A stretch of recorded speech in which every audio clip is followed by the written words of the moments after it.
unsure. It's a bit like they say first. Swinging from the white sculpture.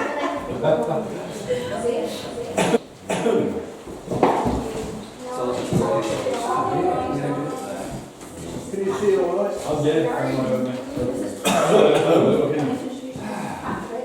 Hello, nice to meet you. Nice to meet you again. Excuse me.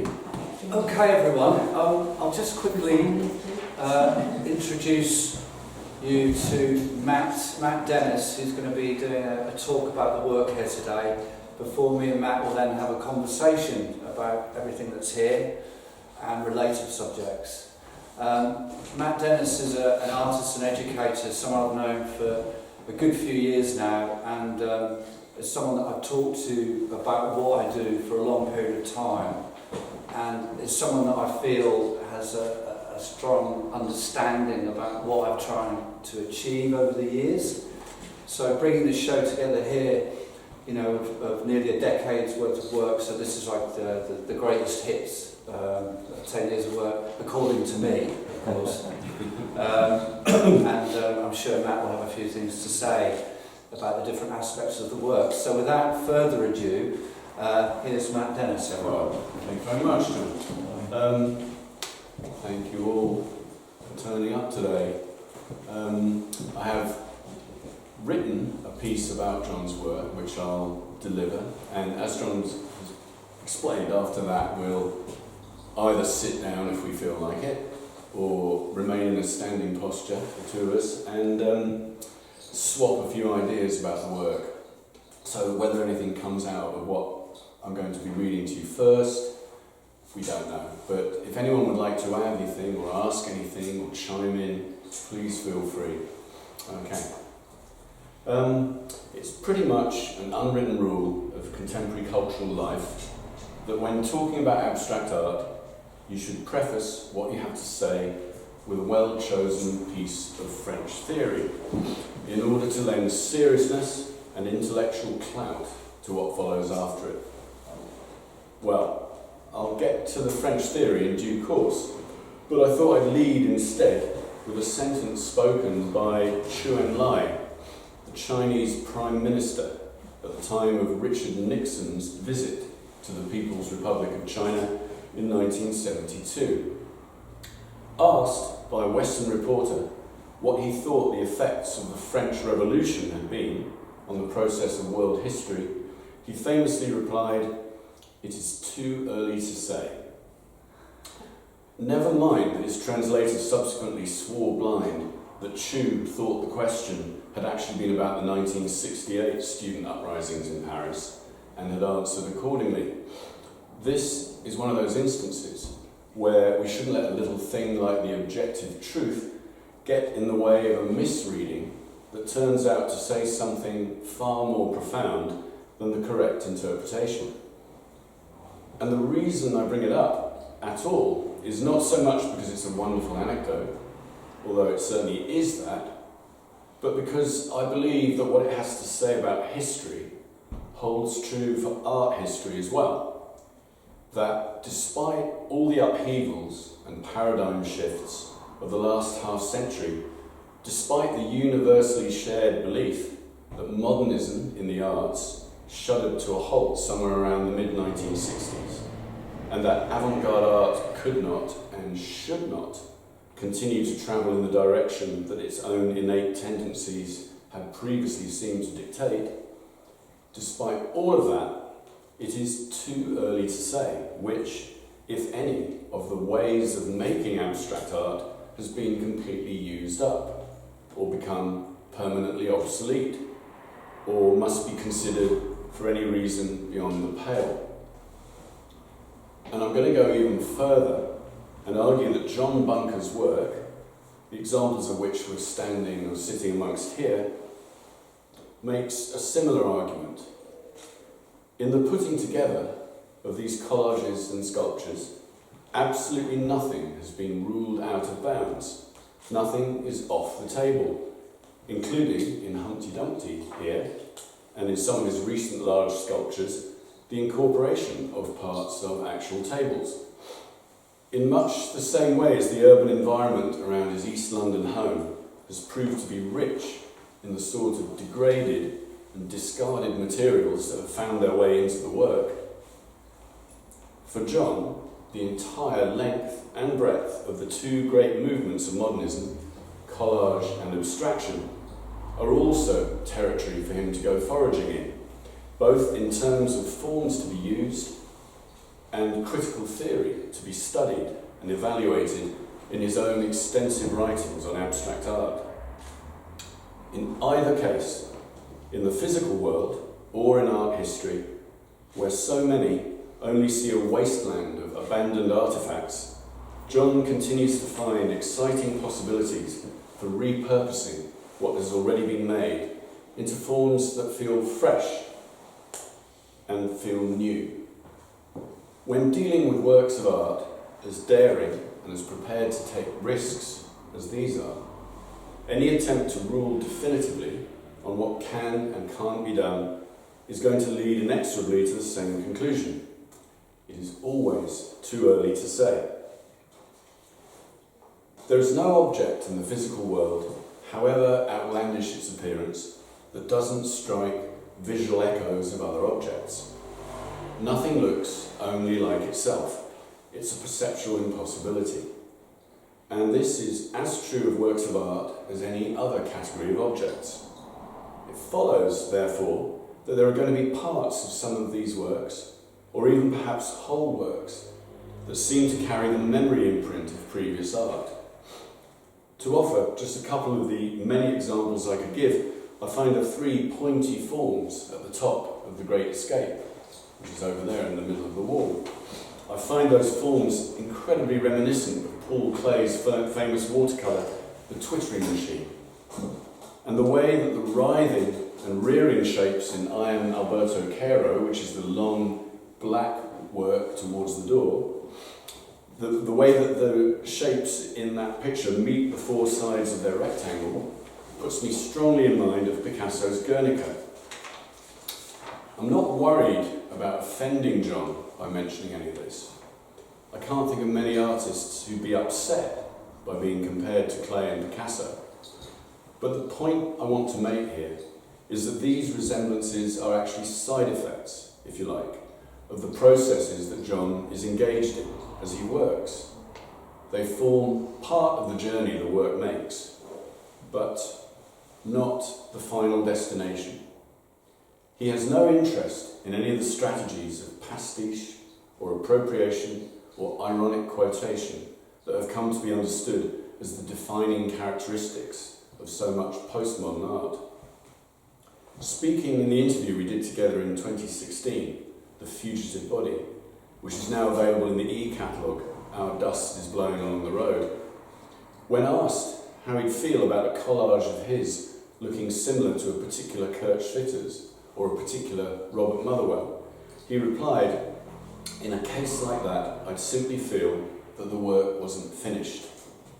For him, to finish a work is to have pushed it beyond all incidental resemblances, beyond all questions of it having a certain look, to a destination that couldn't have been known about until the work arrived there. Well, that's the hope, at any rate. Looking around the gallery at this small but carefully considered selection from a decade of truly staggering productivity on John's part, I'd say his strike rate has been pretty high in terms of arrival at new destinations. Each of the works on show is an object lesson in how it is possible to begin with ripped posters, rags, lengths of electrical wire and insulating tape, washers, raw plugs, paint pot lids, mop heads, torn envelopes, shop signage, cardboard scraps, food packaging, carpet underlay. The same sort of harvest of humble material from the street that has been the stuff of collage and assemblage since their inception more than 100 years ago, and yet go very far beyond the cliches of the medium, the tasteful juxtapositions of bits of this and bits of that that have become so familiar since the collage aesthetic migrated from the avant-garde out into the wider world of advertising and commercial art. In John's hands, all this stuff functions as a vehicle for intensely felt articulations of a body, between the components of each work, sometimes suggesting the part-to-part relationships of the body or of architectural structures, sometimes accumulating in dense pile-ups of intensely coloured, layered fragments, sometimes pulling or drifting apart. All of it worked and choreographed according to a single organising principle. To describe this principle, I'm going to have to draw on the French theory that I promised you earlier, not courtesy of Jacques Derrida or Michel Foucault, but rather that great philosopher Napoleon Bonaparte, who, when asked to explain the principles guiding his military strategy, replied, "On s'engage et puis on voit," which loosely translates as, "Get stuck in and see what happens." By getting stuck in and by seeing what happens, by immersing himself in spontaneous, improvised play with the materials, and by going to such extraordinary lengths to manipulate them into so many unforeseeable relationships with each other, I believe John has opened up new territory for collage and assemblage to explore. His preparedness to play fast and loose with material categories, to have collage behave like paint behaves, and to have paint behave like collage behaves, allied to his determination to test his materials to the very limits of what they can deliver, and then push them even further, has meant that with certain of his works, and here I'm thinking in particular of the shaped wall pieces, he has achieved something akin to what Brandon Taylor claimed Picasso achieved with his guitar constructions in cardboard and string. Art remade not as new content or a new type of illusion, but as a new category of thing.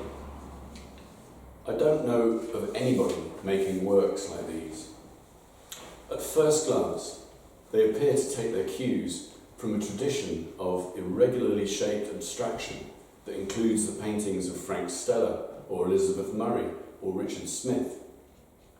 But the sheer profusion of internal relationships and lurches in scale between the dizzying number of components of each work and the bewildering complexity of their external contours, sometimes strongly stated, sometimes seeming to fade out or blur into the wall, situates them somewhere very far from the clearly stated, curved or straight edges of the shaped canvas.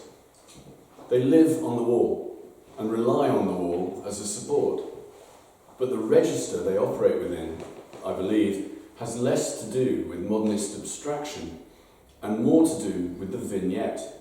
That is, the kind of book illustration that fades into the space around it without a defined border.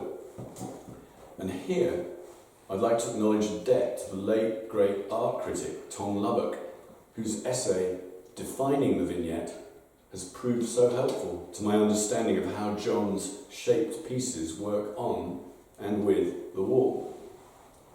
The vignette, he writes, creates a reality effect. Without a frame, we do not look through at a depicted world.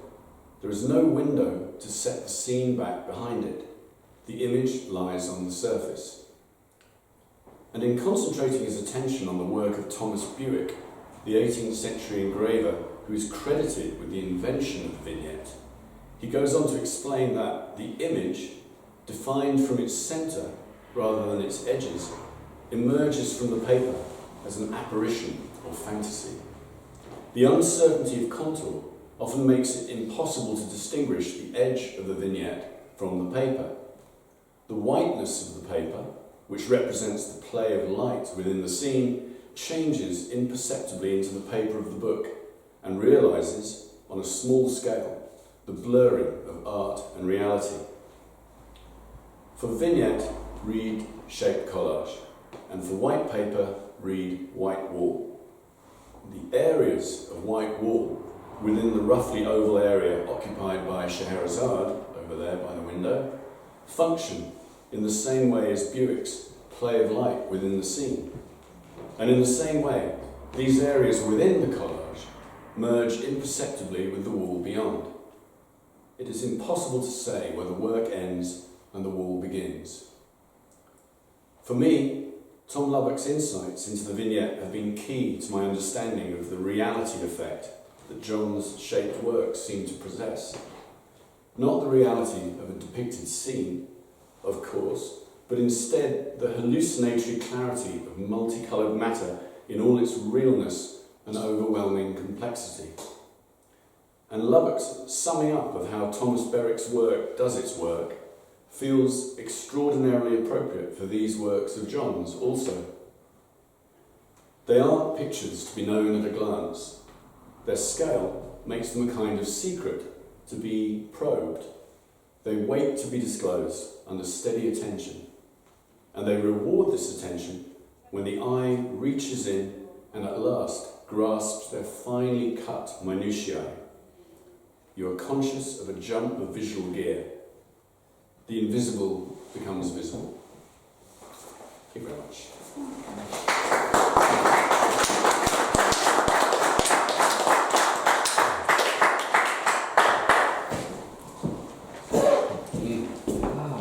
Well, thanks very much, Matt. No worries. Really interesting. Good, good. I hope you yeah. agree with all of it. Well, yeah. Of course. I mean, some of it is just news to me, and I think that's why it was essential to have your voice here today, because it's always interesting from the artist's point of view to hear what someone else has to say about the work. And that's why it was so important that I should have you here today to speak, and it opens many possibilities. It gives me many more options to play with in the work. So that notion of exchange between someone Yes. who looks at the work and someone who's making the work is so essential to what I do, and has always been an important part. Finding out what what's going on, and that's what this show has been about in many ways too. But Well, I mean, I know from experience that if you have, I mean, essentially you're looking at a retrospective here, aren't you? yeah, And I wanted to ask you, having hung the work and lived with it on these walls in a collection, yeah, what you take from it, from the finished hanging, because I know that the work speaks back to you in a way that it doesn't when it's on the studio floor or the studio wall. yeah, But when it's formally up in an exhibition setting, then you find out things that you didn't know about your own work. So I'm curious to know what you found out. yeah. I mean, I think that was really exciting when Ken asked me to put a show together. I could have shown exactly what I was working on at that time, and that would have been fine to a certain degree. But I also thought it would be an ideal opportunity to bring all these different aspects of work together. Like I said jokingly at the start, you know, the greatest hits, a decade of work, and to bring the work together and see what was happening. What ideas have stayed consistent with the work, what ideas maybe have fallen away over the years, what ideas have fallen away and come back. And it's always a great opportunity to do that when you bring works together in combination. I think, as usual though, in terms of putting the show together, it was all about a sort of how the works interact with the space was the priority. So there isn't a theoretical basis for the way the works unfold in the space. That for me and my collaborator in hanging the show, Catherine, was about getting that flow correct as a kind of an experience first and foremost, and then to see how individual works then began to speak to each other from that perspective. It did make me very conscious of the fact recently I've started making sculpture for the first time in a very long time. So I was very intrigued, very excited to get the sculptures involved and talking to the artworks. So that was a major priority. And I guess the thing that struck me most immediately was how working sculpturally it's like turning on another part of the brain. in terms of making, which was a complete revelation to me. When I'm working on the wall, I can work very quickly. I can make decisions very quickly. Okay, I then might step back and spend a long time considering each move. With sculpture, it feels far more. There are so many more components. The way objects are operating with each other in space. The way the eye is allowed to travel around an object. The way a silhouette arrives and dissipates with a sculpture, whereas in a work that's on the wall there's an immediate hit, there's an immediate structure. I was struck by, excuse me, with the sculptures. I mean, some of them are very precarious, aren't they? Yeah. And I'm always fascinated, because I don't do sculpture, how you get through those difficult early stages where you want this and this at a certain angle.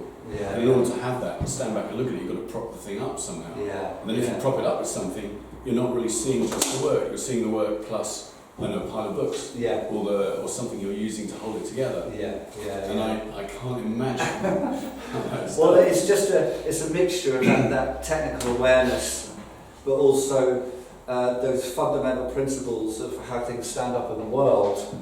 I mean, it really is to do with a really basic human sense of gravity and structure, which again, there's another part of the brain in operation when you're thinking about those things that simply doesn't apply to the wall-based works or even the board-based works, the canvas-based works. I think it was John Hoynes who talked about painting being an attempt to make an illusion into a thing, and the sculpture being a thing attempting to become an illusion. And I think that swap from one to the other was something that was an initial kind of energizer for that exploration. So yeah, seeing the sculptures, for me, I think the biggest thing has been seeing the sculptures in relation to the wall-based works. Does it make you want to get back and do more sculpture, or get back and do more wall-based work, or just to advance on all fronts? It's interesting. Because a while ago you said to me, you sort of announced, from now on, I shall be making sculpture. For a while, anyway. Yeah, exactly. That's the important bit. For a while, okay. For a while. Little weasel words there. Yeah. Yeah, in a way, it's definitely made me more, what's the word, bullish about carrying on with making sculpture and being more. The last show I did at Unit 3 was some much larger pieces of sculpture. Maybe we could talk about scale in a bit. But, Yes, we should. The larger pieces made me aware that there was so much more to be done when you start bringing in a human scale, which is the sculpture has a presence which is very much not in competition. We've got to step back in frame. Not in competition with the sculpture, but there is this toing and throwing between the two, which is a very different dynamic to having a plinth-based small work. I think it's one of your great strengths that you're able to work in several modes at once. I mean, you don't get too locked into one way of art making, I think. Yeah, that has been. First of all, it was something that I felt very strongly about. That I think it's to do with the way I was trained and a lot of the ideas I was brought up with in terms of art making. The degree I did, as we talked, which is in actually the e-book, the interview Matt and I did, it really opened up how my degree course had, in many ways, questioned painting and opened the door to so many other influences and ideas in terms of making art and what that art should look like. And so I always bring, I think since that time, it's not, I wouldn't call it a suspicion of painting, but what it is, I always like to think that there's a way of sort of banging up against structures that or hierarchies in making, And I think it does come out of my background as well.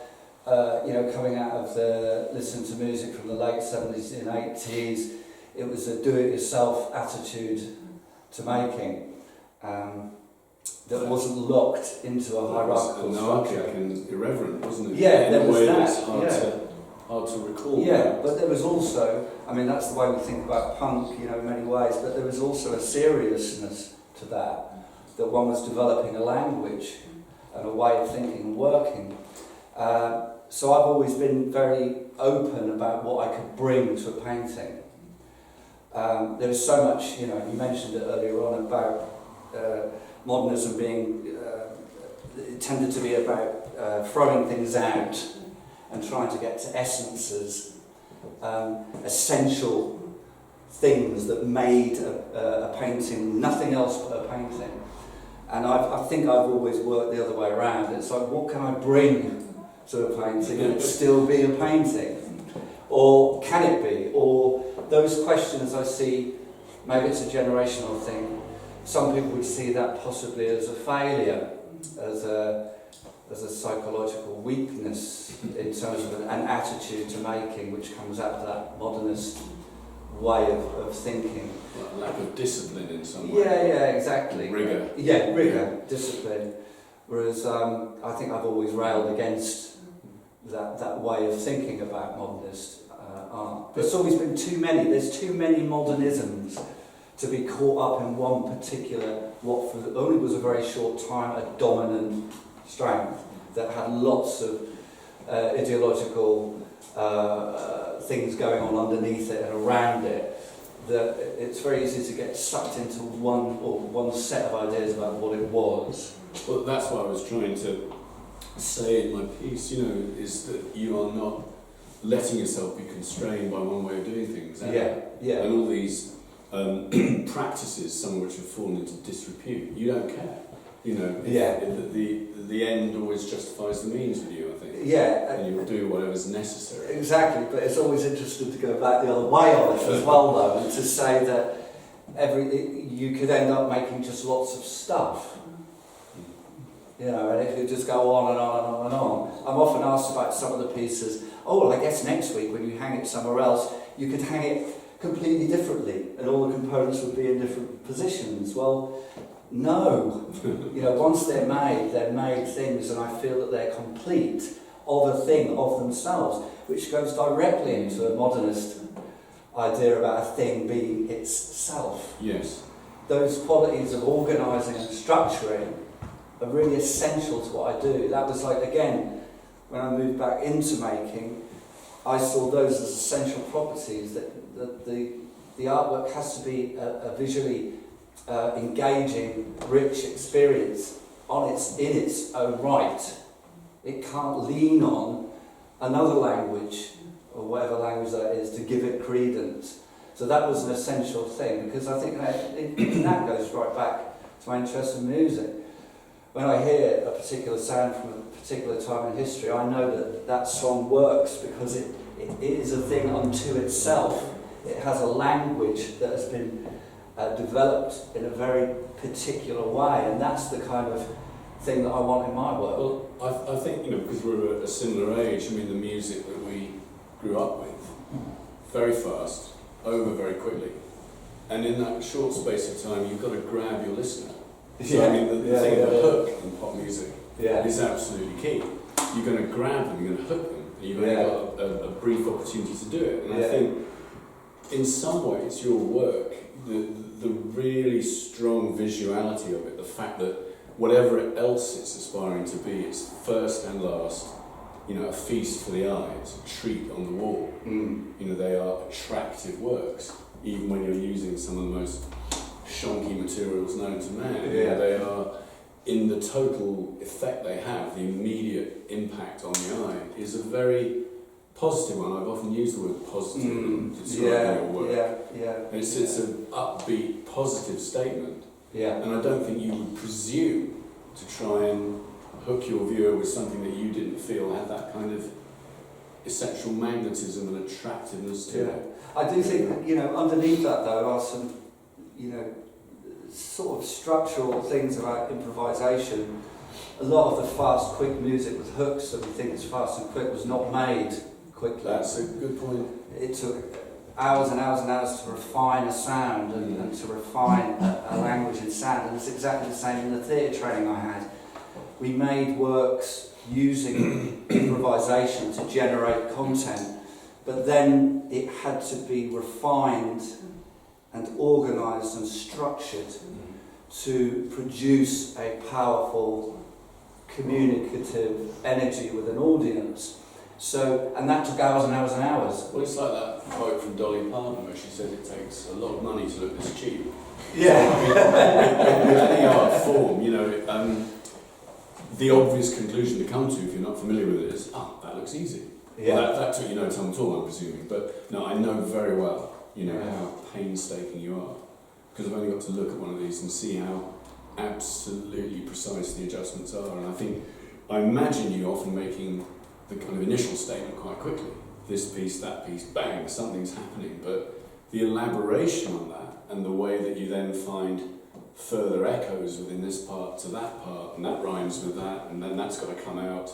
Yeah. It's painstaking Yeah. work. Yeah. But I think it's all about the appearance of a kind of vigorous, energetic spontaneity. That's what you want. But I'm not confusing that with actual quickness of execution. Yeah, I mean, I just think it is one of those things that we associate.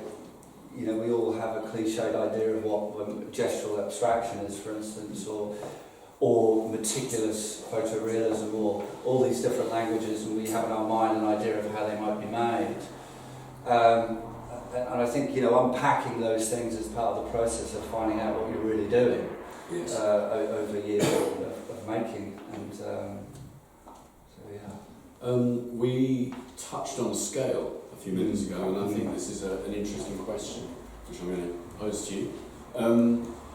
Obviously, in an intimate space like this, you are never going to have the opportunity to show very much large work, but in your total corpus of works, large pieces are relatively few, aren't they? Yeah. And what's representative about this selection is that the size is your kind of median size of making, isn't it? Yeah. Sort of, you know, in between what your arms can reach is about as big as it tends to get. Now, do you hanker after, I mean, I know the recent sculptures that you can't show here due to their excessive size, I mean, that's quite a leap in scale, but do you look at making bigger work the same way you look at smaller work? Is it just a case of it happens to be bigger, or are there different physical laws involved? There are different issues involved in terms of like the scale of the material, the size and shape of the materials I work with. You know, like working with a much larger find, for instance, is really important. So some of the work is about finding small, very delicate things to work with. But as you said, I mean, I love to expand that and to find larger sections of material to work with and to build bigger things with. But there are just really practical issues. Studio space. You haven't got a I mean, look, and I haven't got a van. Yeah, exactly. I don't drive. So everything has to be human scale. It has to be either stuck in a rucksack, or I've got to feel bullish and in the mood, and I will carry something on top of my head down the high street and not worry about people staring at me. It just depends what kind of mood I'm in, but it does lead to a general size orientation of what I do, and I'm looking at different ways of breaking that open. But again, it makes me think of, you know, the vast paintings that were made, you know, during the 50s and 60s, giant expanses of things, and understanding the social context of how they came into being as well. Cold water flats in New York, large warehouses, and then in this country a similar, you know, scaled down version, but a similar process. There might be one or two artists who are fortunate enough to have thousands of square feet worth of studio space in which they can indulge in a sense of vastness. There's something in me that just doesn't feel comfortable with that kind of outrageous. It almost feels a little bit like conspicuous consumerism, except in art, which is really weird. Narcissism. A little bit. But then maybe that is a generational thing again, and maybe that is the sense of, you know, understanding, you know, the standard of living, you know, dip that this country's been through in the last, not just at the moment, but the last 30, 40 years. That, you know, people are just not making the money to be in a position to make that scale of work. The investment in it will only happen to a very tiny, minute group of people who, for whatever reason, have got through the hoops. Well, a lot of the sort of the YBAs who became really sort of blue chip artists, you know, like Peter Doig or Chris Offaly, I mean, they're doing 15 feet Yeah, exactly. by 10 feet canvases. Exactly. And people have got to do what they've got to do, but it doesn't suit me. It's odd, it just doesn't suit me. Or if I could work that big, like the last major piece that was 2 metres, I think, 2 metres by 3 metres probably. That was made on, because I worked as a cleaner in a theatre, and they had big, just big back, theatre backs, whatever they're called, and they all had to be a certain size so they'd fit in a van. And they were getting rid of these ones, and there was this beautiful big blue one. And I thought, right, well, I'll work on that. So again, it's like a call and response thing. Yes. Even the surface I'm working on, in a way, has to have, or had an anterior life before I work on it. Like even the fugues here, they're all made from offcuts from a DIY shop. And I walk past the shop every week, and there'd be different sized offcuts available. So it wasn't me going, right, I must have 10, 60 by 80 bits of MDF to work on.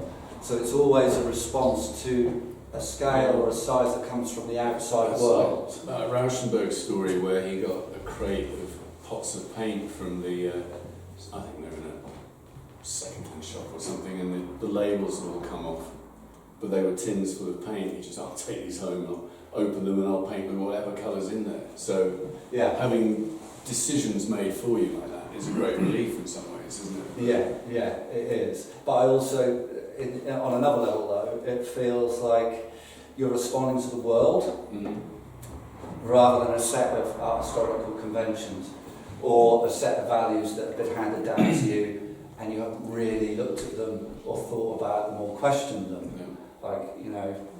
And for me, so that's how I hope to sort of generate more relationships with the outside world that then comes into the art. Like always seeing the realm of art in a way as a contested space that it can't ever be a settled given. The whole issue about, and this goes for art history as well, like whether it comes from the left or the right. So on the left, it's suspicion of hierarchies of painting, the history of course, questioning it out of the water in a way, out of existence. But then from the right, the holding on to these, these values about the artist being connected to nature or to a long, great, tradition. the sublime. And the right hanging on to that idea of art. And so for me, the space of art is a contested realm that should never really be rested or settled. And I guess my art is that collision, a site of collision, rather than a resolving place, a place where things get resolved. Although at the same time, I hope that the artworks are interesting enough that they maintain an engaging presence, as I think a proper, real debate does. Well, but also the thing on your side, just with this question of scale, is that your work, like anything well designed, and I say this as a graphic designer, good design tends to look monumental. That things that turn out to only be postcard size, you think, wow, I thought it was like the size of a billboard. I had no idea, because the internal relationships are so well organised and so thoroughly felt that it just takes on a kind of bigness of its own, regardless of literal small size. Now, I feel this about your work. I mean, this fugue here, which I dearly love, as you know. Until I physically saw it, I would have definitely guessed it was 3 or 4 times that size. And I think that's the effect of good organisation of a rectangle, simple as that. Looks bigger than it really is. So, you know, until you get your van, your provisional licence, and then your van, exactly. you can take comfort from the fact that your work, you know, looks bigger than actual size, in my opinion. Yeah. Well, I mean, the whole internet thing and the Instagram realm is fascinating itself. That there's no sense of scale or most of the time with anything that you see. So that there is that strange realm as well, that we're always competing with this whole other value system in visual images now, which you know I'm very ambivalent about. Well, of course. I mean, you're making these very real things. Yeah, exactly. Which, up close, are an experience that can't be had any other way. Yeah. You know, accept no substitute. And then you've got Instagram, you've got Twitter, and everyone trying to tell you, no, it's fine, just this little pixelated thing here is all you need. And it's not. It's not. And your work, you know, resists that. Yeah. Well, shall we... Do you think we've done enough? I think so. Have we done this today? Should we see if anyone would like to chip in? Any and all contributions welcome. Any questions, thoughts, insights, whatever? Yeah, no, I mean, it's not exactly a question, but when you were talking about scale, I've seen this piece before, and I love it. And I always think this does exactly that thing that Matt and you guys of transcending scale, because I always look at it, it works in and of itself, but it always makes me think of something much more monumental. I always think of that, you know, so it kind of, in my imagination, my sort of mind, it's very large, even though it's kind of, it is what it is, sort of thing. So what you were saying, I always feel this piece really transcends the kind of physical scale of it. That's interesting. I mean, I really love this piece, it's great. Thank you. And just to say, congratulations, this is brilliant. Oh, thanks very much. It's really good, really good. What are the timescales with the works over 10 years? So so it goes back to 2014. So this fugue piece here is 2014. In fact, there are a couple. There's only one, and I was thinking about this quite a lot when I was putting the show up. I think there's a year missing, which is nothing got through from 2020, I think it was, which is odd. But it's just the way that it turned out. But it does get you thinking about that. Lockdown though, wasn't it? It was lockdown, but I made a hell of a lot of You work. think that'd be a good year, no? Yeah. For someone in the studio? But it's interesting. Yeah, I made a lot of work. Too busy teaching. Yeah. So that's a hard one to quantify, but I know exactly what you mean. It went through my mind a lot. And I think you do have good years and bad years. But I wonder, like I said right at the beginning, I wonder in a couple of years' time how different this would be if I went back to the same look through it again. work again. Don't you think that good artists are brave enough to make bad work? Oh God, it has to be done. Whether they have to force everyone else to look at it is another question. But that is often out of their control anyway. But you have to work through the dark periods of, without a doubt. I just wanted to know, because you were talking about music, would you ever use sound as part of? For a long time. In the book it mentions I worked for a theatre company for several years and worked with musicians over the years. But that was always in a live art context. And that's sort of, for whatever reason, that feels where it should be for me. If I return to it, I'd feel that I'd have to be in it somehow myself, which I'm not adverse to at all, but it's something I haven't done for a long time. And working sculpturally has sort of invited those ideas back in a little bit more, strangely enough.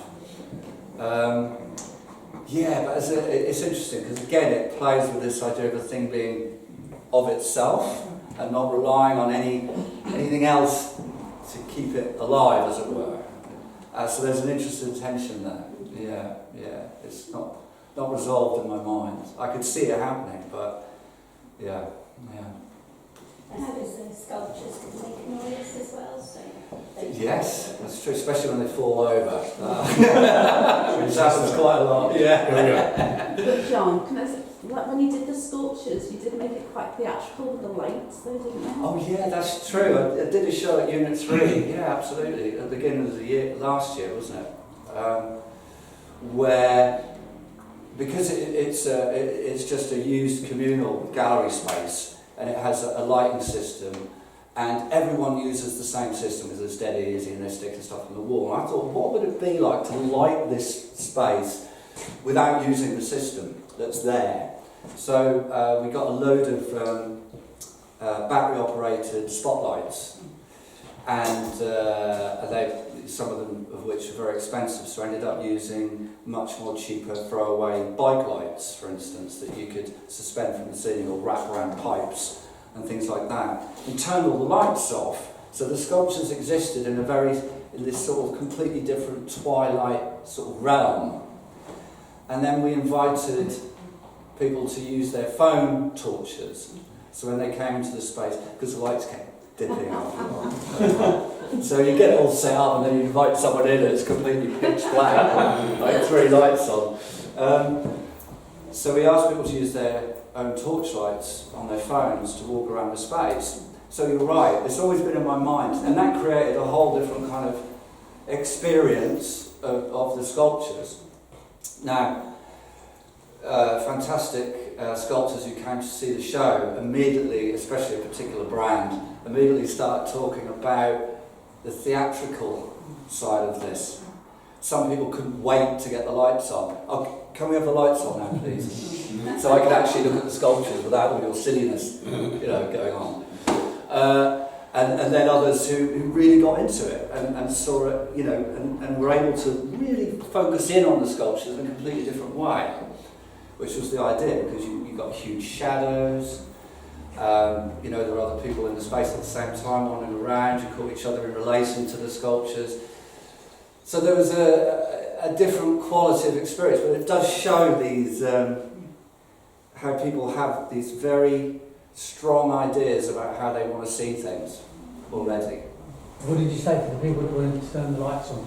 I let them turn the lights on at a certain point. After I still made them go around and let the lights on. And it's interesting because as far as I'm concerned, the sculptures functioned. They didn't rely on darkness. They weren't made in semi-darkness, which again asks lots of questions about, exactly what the hell were you playing at while you were doing it. But it really did.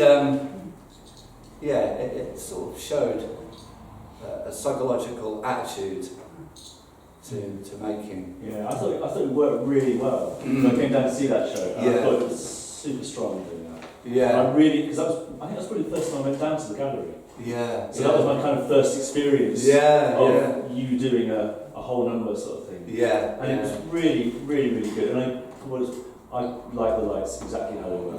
Yeah, that's good to know. Yeah. No, it was good. It was good because I think the thing is your work it's strong enough. It's very strong, but it's strong enough to exist in both those scenarios. Full lights on and surrounded by shadows and other people and people lighting it themselves. Yeah. And I think that's the thing that I sort of going to that and then coming to this. It just reinforces that this is like strong work. Yeah. You know what I mean? It's good. It's really great. Thank you. Yeah. No, but I really enjoyed that thing down there. It's good. Yeah. It's really Good. Any other thoughts or questions? I think I have to say something about why I came to see your work, and it's been a long time. I've been interested in it, and it's partly to do with the fact it's got failure built into it. Because and I'm afraid I disagree entirely with you about that one, because I find the ones that are stuck on the wall with pins and all sorts of things the white shapes, the negative shapes around the outside, really challenging. Right. Yeah, sort of eating into the thing. Yeah. But not only that, it's also to do with what, as an artist, what you are able to do. And I think your sense of delicacy, a delicacy of the detail, blows me away, really. And particularly, with the little bits of mesh and various other things. I mean, the sensitivity, along with the, obviously bigger versions, etc., just blows me away, because your position of where you are as an artist isn't, it's very far from mine, where I have a structure, and all I have to do is fill the structure. You don't have a structure. And I think living with that must be very difficult. Yeah. Well, it is. That is exactly what I wanted, though. Yeah. Is that not liberating though? Because then. Yeah. But it comes with the danger of, as I said, well, why not? It's a bit like you're courting a sort of, an existential question about, well, I could just put that there and put that over there. Why not? Yeah. It opens the door onto a different set of values, and I'm wary about, like I said, it has to. What I get from the best abstract painting, I think, is this sense that there's a visual engagement that comes from a strong formal understanding of the way objects, images and colour are interacting with each other. And the best abstract art for me is always doing that. It's always forefronting those internal relationships to produce something bigger than the sum of its parts. So that's what I hope I take from the finest, that history. Sure. That's why I'm involved in that history, and like to think about it, write about it, and argue about it, because that's the thing that I think is feeding my work, rather than a more sort of generic understanding of a movement in art like Fluxus or anything like that, because that's all there in this work. It's all there, but the priorities are different, or the singularity of the work of art still must shine through for me. I was thinking about this idea that the challenge inherent in working with a shape work on the wall, that the lack of limits. I mean, it's like that thing Matisse said that with a sheet of paper that you think there's no lines on there, but there's four there already, the four sides. Yeah. And when you start with a canvas or a sheet of paper, then some of the work has been done for you already. You're off and running because you've got this rectangle. Whereas with the shape pieces, there is no sense of where do we even begin here? What are the givens? Have I got any givens at all? No. So it has to materialise. I mean, I was trying a sort of fumbling way to say that with explaining your work in relation to the vignette. The vignette as an art form seems to kind of materialise out of nothing, out of the whiteness of the paper. And I take this very strongly away from your shape pieces. The relationship of, for example, this one here to the wall itself is so far away from the one that Joe was admiring earlier, and by virtue of the fact that there's no container. The container is the world. I mean, where does it stop? And I get Patrick's drift. I mean, for a certain kind of artist, that's unnerving, isn't it? The rectangle is like, well, we know what we've got here. We've got to do something with it, but there's an it to do something with. But for you, there's you're denying yourself that security in a way. Maybe that's why the sculptures become more exciting in some respects.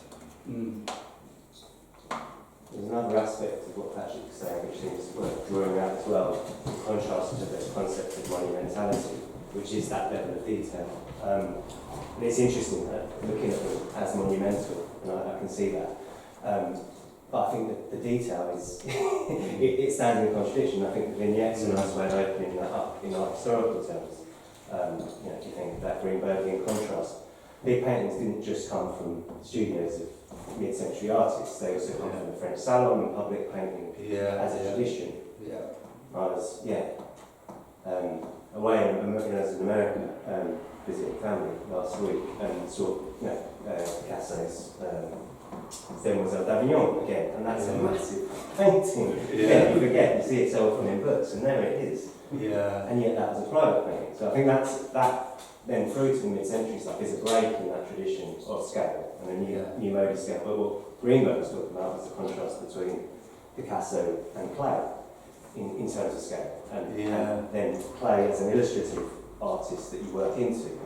In some ways, I see your work more in that tradition, which is where the vignette, I think, is interesting, thinking of it as a page rather than a monumental structure. So that, just that gives another tension. Absolutely, quite right. Yes, exactly. The whole public-private thing with large-scale paintings is, absolutely, yes, very true.